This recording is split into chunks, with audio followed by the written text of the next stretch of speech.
Christian Deneve, consultant en gestion des connaissances et en innovation.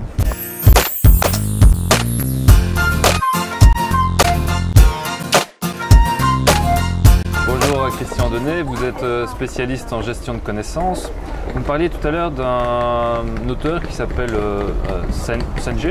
Peter Senge, oui. Peter Senge, qui dans les livres qu'il a écrits considère que la durée de vie d'une entreprise de façon moyenne est de 30 ans. Pourquoi? Parce que quand elle démarre, elle est au courant un petit peu de son marché, elle connaît bien son marché, ça marche bien pendant un certain temps. Et puis quand on a la prise en main par la génération suivante, à un moment donné, toute cette connaissance qu'elle avait accumulée, sur lesquelles elle avait capitalisé, se perd et elle n'est plus nécessairement en phase avec ce qui évolue. Et donc, soit elle est rachetée, soit elle meurt, soit elle éclate de façon, en différents composants. Pouvez-vous élaborer un petit peu là-dessus? C'est tout à fait statistiquement vrai. Il y a bien sûr des entreprises qui vivent bien plus longtemps que ça, un siècle, peut-être même plus qu'un siècle. Et ces entreprises-là, elles ont survécu parce qu'elles ont réussi à se transformer. Elles ont réussi à se transformer parce qu'elles ont réussi à changer leur corps de connaissances. Oui. Et elles ont réussi à changer leur corps de connaissances, à changer de paradigme, à s'adapter, je dirais, aux changements dans le marché, dans la société, aux nouvelles générations, etc. etc. Parce qu'elles avaient suffisamment d'ouverture et une vue relativement, je dirais, large et systémique.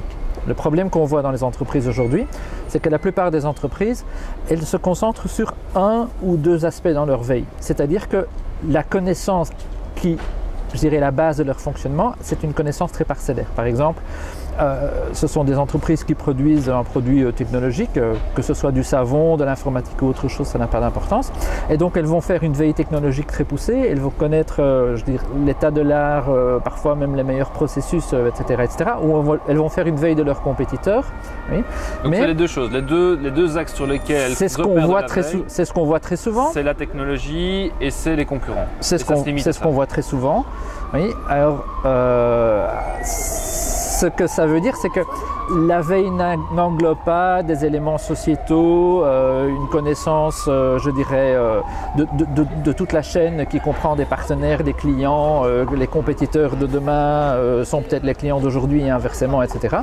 Or, toute cette connaissance, elle est requise pour que la société s'adapte et qu'elle produit des produits qui sont vraiment voulus par ses clients et par le marché et qu'elle fasse les choses différemment que ses compétiteurs. Parce que si on fait ce qu'on appelle du best practice, c'est-à-dire qu'on regarde ses compétiteurs et on essaye de rattraper ses compétiteurs, ben on est toujours derrière ses compétiteurs. Et dans la même chose, si on fait une veille technologique et qu'on essaye de rattraper, je dirais, l'état de l'art de la technologie, ben en attendant, l'état de l'art, il bouge toujours aussi.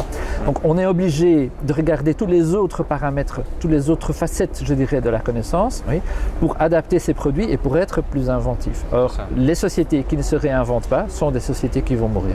C'est ça. Et donc, c'est un peu, on prenait l'image comme si on devait dans une entreprise mettre des capteurs un petit peu à tous les niveaux de l'entreprise, des senseurs à gauche, à droite, au-dessus, en dessous. Mais ce que font la plupart des entreprises, c'est finalement diriger une grande parabole vers un satellite en attendant que l'information arrive par ce canal-là. Je pense que cette image-là, elle est très juste parce que parmi les choses qui ont changé, et elles ont changé entre autres avec l'arrivée des médias sociaux, etc., c'est que tout le monde dans l'entreprise devrait faire de la veille. Tout le monde dans l'entreprise, et je dirais même tout le monde dans l'entreprise étendue. Oui. On peut faire du co-développement avec ses clients et avec ses partenaires.